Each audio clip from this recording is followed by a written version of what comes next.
Alright, time for a comic book haul video because I've got no other ideas.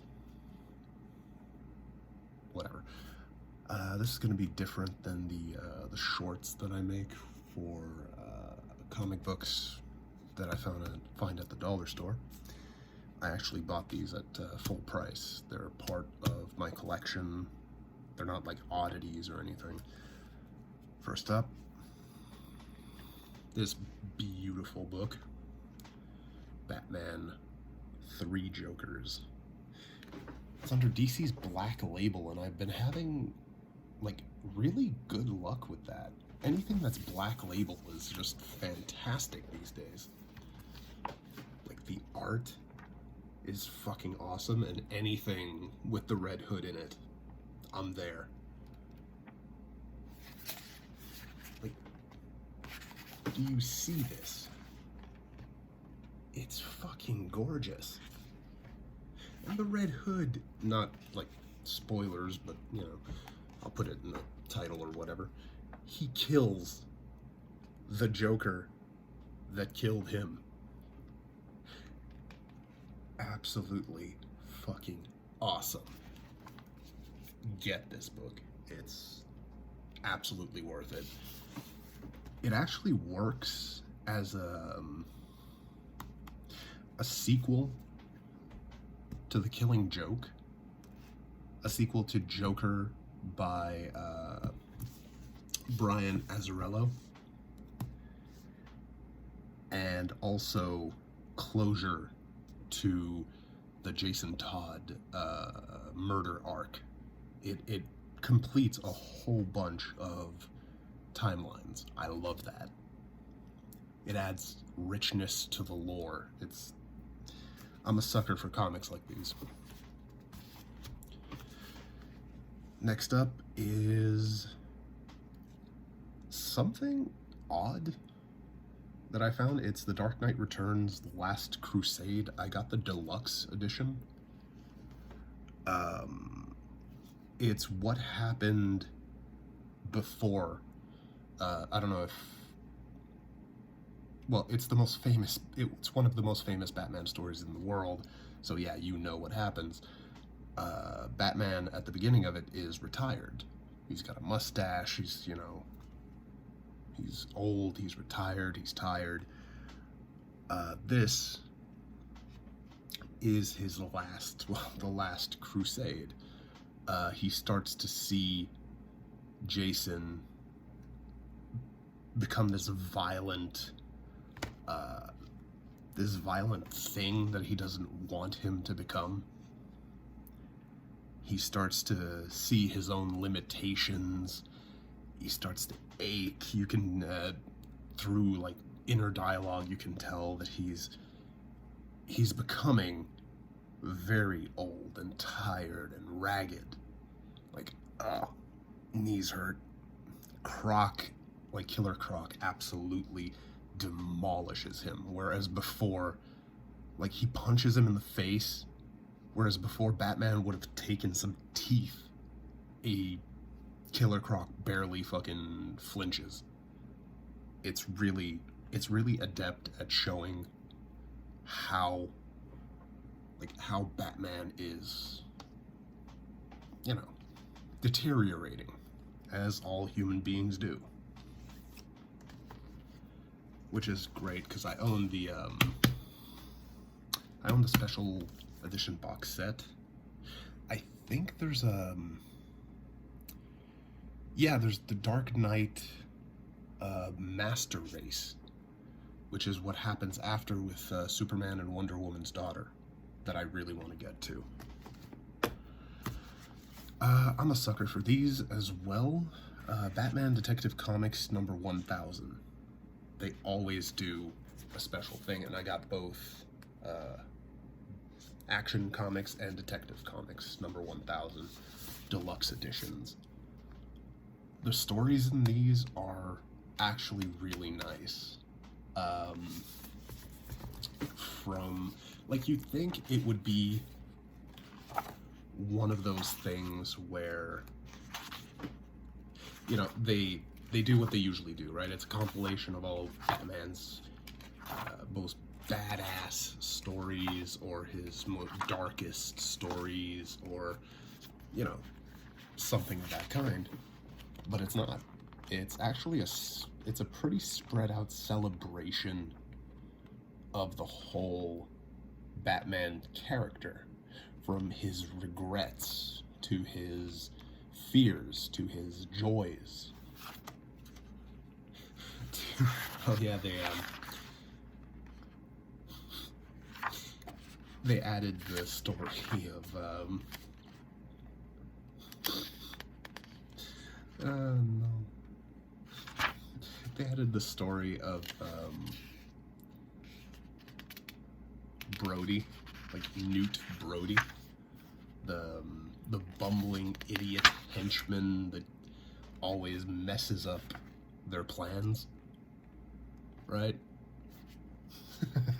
And it's just Bruce Wayne and the whole Bat family in disguise doing it. It's funny as hell. And also emotional, because you have this, this as well. It's Bruce Wayne tracking down the gun that killed his parents, like melting it down. Like Alfred is horrified, and it's like, adding the gun that killed your parents to your trophy collection, that's too grim even for you. Where's the justice in letting this hunk of metal back into your life? Like, he's super disappointed in Bruce. It's not going into the trophy collection, Alfred. And you see here moments where, like, it's always the bat signal on his chest getting ripped, getting shot, getting slashed. And you see him forging the gun into a metal plate. I'm going to make that metal pay for its sins. I'm going to burn the metal that killed my parents and forge it into something useful. So the metal that broke my heart as a child, that same metal will protect my heart as a man. And that is justice. He made armor plating out of the gun that killed his parents. Like, that's what I talk about when I say that Batman is a good character. He's a deep character, right? He is more than, I'm Batman, shit like that. We like to joke about it, yeah, but Batman is a very developed character at the end of the day. And we have Action Comics number 1000. Sorry, I'm still recovering from COVID. Yeah, it starts with like a celebration of Batman, Superman. Sorry, still got Batman on the brains. And like, there's an invasion coming, and they won't let him. They won't let him fight at all. And you have Superman through the ages, like fighting in World War II, such, like, fighting himself in the Phantom Zone. I mean, it's actually beautifully drawn. And like, they won't let him interfere in anything, because it's a celebration for him, and the whole Justice League has taken the day just to ensure that nothing will come in his way. Like, they're taking care of all of his villains, they're taking care of all of his problems,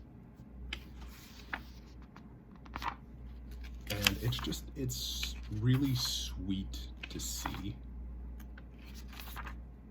how celebrated Superman is.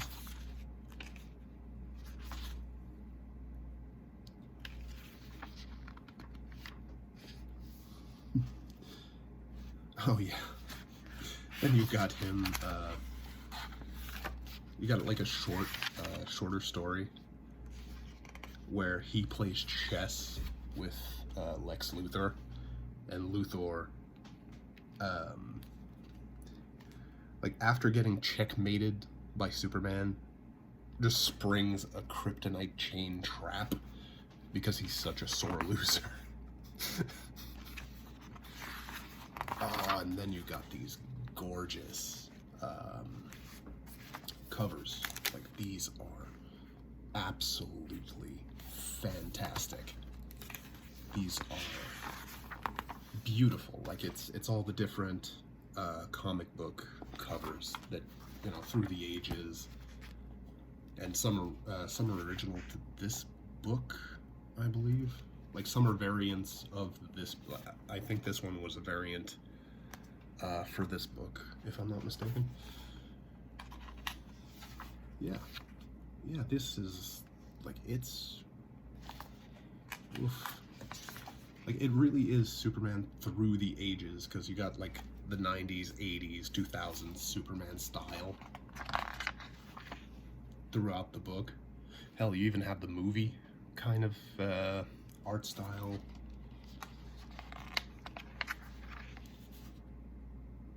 You know? It's really a top-tier book.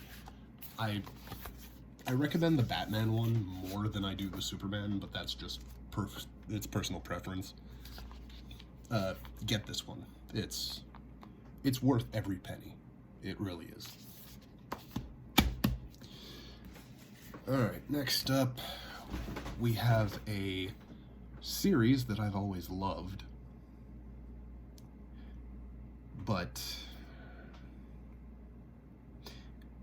they, up to this issue of the new run of the Goon, I think this is issue number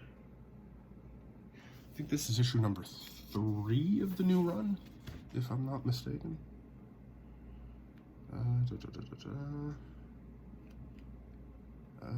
Yeah, issue number 3 of the new run. Which is, it's a shame that this issue is as bad as it is. Alright, so Eric Powell is the creator of The Goon, and another series that I love is Hillbilly. If you ever get a chance, Hillbilly, fantastic. And The Goon, up until this, has been fantastic. You can really tell, even the book printing itself, like, the cover is, I don't know if you can see that, the cover is actually quite a bit too short for the book. The stock has gotten and the art style, since it's not Eric Powell doing it anymore, it's too cartoony. Like, this was the art for the whole comic. It was textured, it was saturated, it was like, there were splashes of color where there needed to be, but for the most part it was like this. It was like very faded, very noir kind of thing. But like, this one is just, it's a miss for me. Like, it's a miss. Even the story, as funny as it is, just, it's a complete miss. Like, I don't know why they went this way with the story, but I don't even have I don't even have a favorite frame. I don't even have a favorite, well, I do here because, well, that's the art of Eric Powell. But other than that, I mean, this one's kind of okay. Like, it's okay. It's just, I don't know. The Goon was never like this. The Goon was, it had to do its own style, and I get it. You know, if you have another artist working on the book, it's not going to be the same. It's not going to be, you know, a perfect rendition of the original artist's work. But for it to go this far out of whack, I mean, it's not worth it. It's really not worth it. Now, whoa, this is a big boy. Luther Strode, The Complete Series. This is a book that I had no idea existed. I had the first issue of the original, The Strange Talent of Luther Strode. Like, that's the first one, I believe. Like, it's in here. It's, I think it was The Strange, yes, The Strange, this is exactly the cover that it had. The Strange Talent of Luther Strode, right? It's something I haven't seen done in quite this way before. It starts off with, well, Luther Strode, a scrawny little nerd at school, right? He's scrawny, that's him right there. He's scrawny, he's got kind of a loser for a friend. You can see him here, like, wishing he had more muscles and, you know, stuff like that. And what was something during your youth that you, if you're old enough to remember this, because I am, back in the day, they had comic books with things for sale on the back, like things that you can do money orders for and you'd send away for them, like x-ray glasses or a ray gun or stickers, stuff like that. And he sends away for this book called The Hercules Method. Now, this is descended, little does he know, it was written by a secret society that Hercules was a part of. You know, Samson, Hercules, Cain, like all of these mythical warriors of great strength and like unbeatable warriors were part of this order. So he starts to train. He starts to train, and he gets results. Now, these are the bound ones. They do this by choice. Well, Cain does, anyways. Because they're too strong or they're too out of control.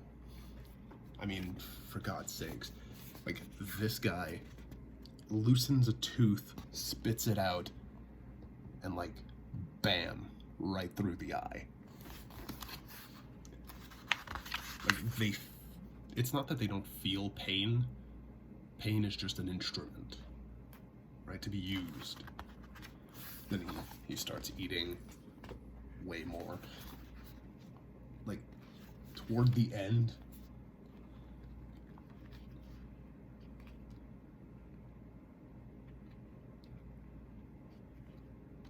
hang on, there we go. He becomes kind of a superhero and then starts to beat the crap out of people. Then you have the librarian, who does like this sort of stuff, like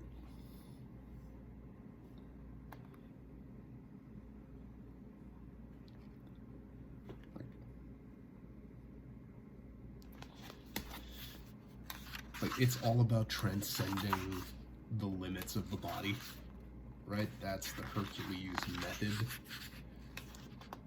And he starts to see people as not people, but like chunks of meat. It messes up your mind and makes you see people as nothing but lambs to the slaughter.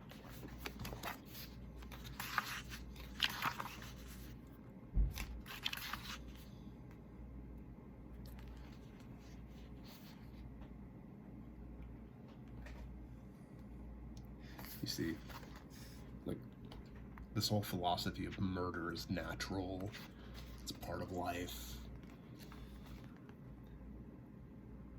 You know, here you have Hercules actually writing the Hercules method, and then Jack the Ripper down below. Like, all of these killers throughout history had this Hercules method book. They found the book, they did but only a couple of them rose to that level, right? The level where they needed to be bound. A lot of them, like everyone that gets the Hercules method, does become stronger through that book, but only a select few become fucking gods through those teachings. And Luther Strode is one of them. It's a really good book. Pick it up if you ever have the chance. Like, I highly suggest you pick this up. Really, I cannot recommend this book more than I have. I am so happy that I found this. Like, I just walked into my local comic book shop on a whim, right? And bam, there it was on the shelf. And I'm like, Luther Strode. That sounds familiar. Then I open it and I see the artwork for the first one. I'm like, oh shit.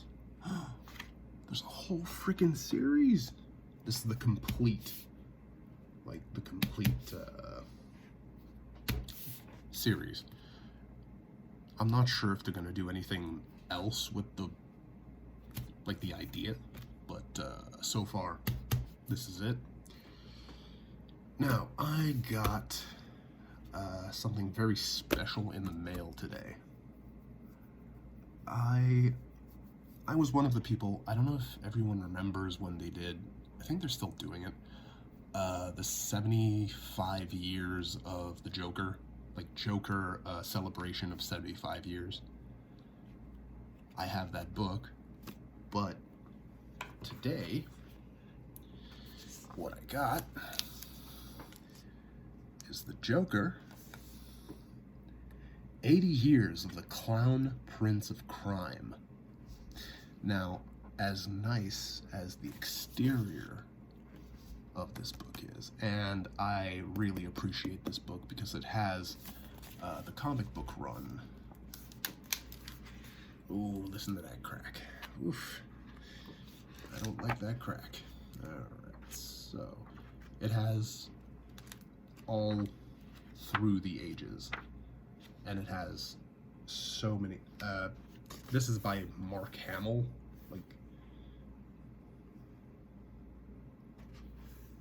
Like they have commentary by Mark Hamill. They've got like such good stuff. Like featuring the first appearance of the Joker in Batman #1.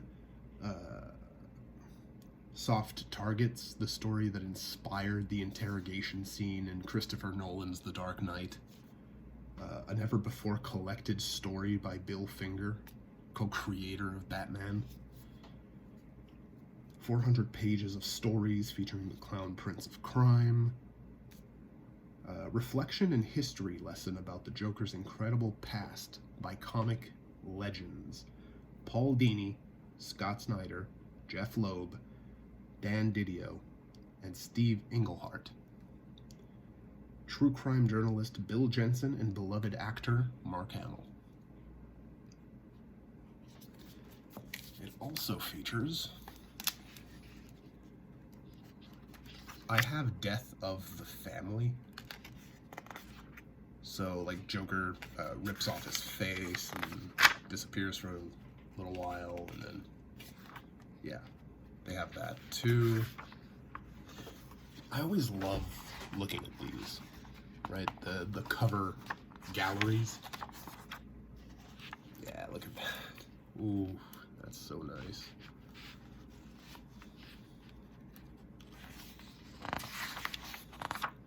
I always used to love, like, the old Batman covers. Like, it's so cool. They're so full.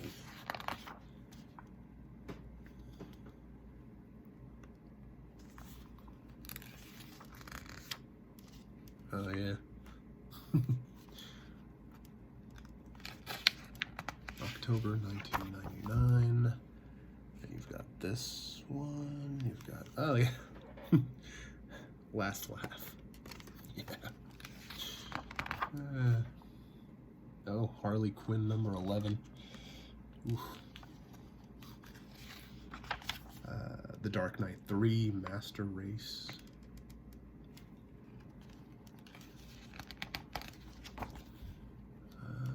Happily Ever After. Yeah. So, you've got you've got a really complete collection in this volume of all of the main best Joker stories. Also, I never got to own, let me see if I can find them. They have a whole section on it. Yeah, here we go. Paul Dini's, I believe it was him, his run. Like Batman animated series style. Never got to own these, which is really cool.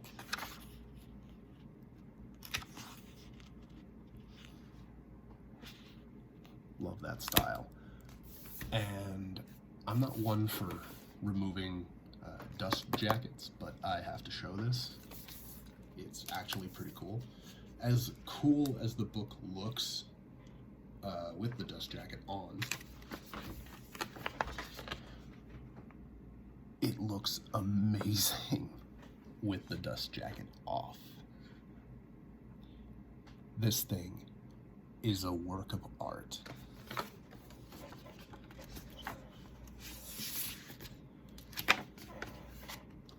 Okay. And just for reference,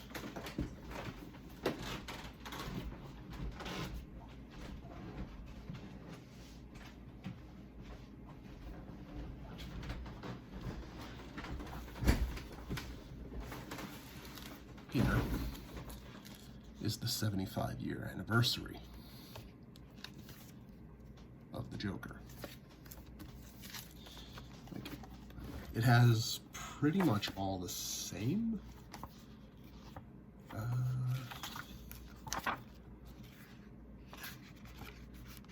Yeah, except for the Paul Dini run. Oh yeah, you have this famous Joker scene letting the babies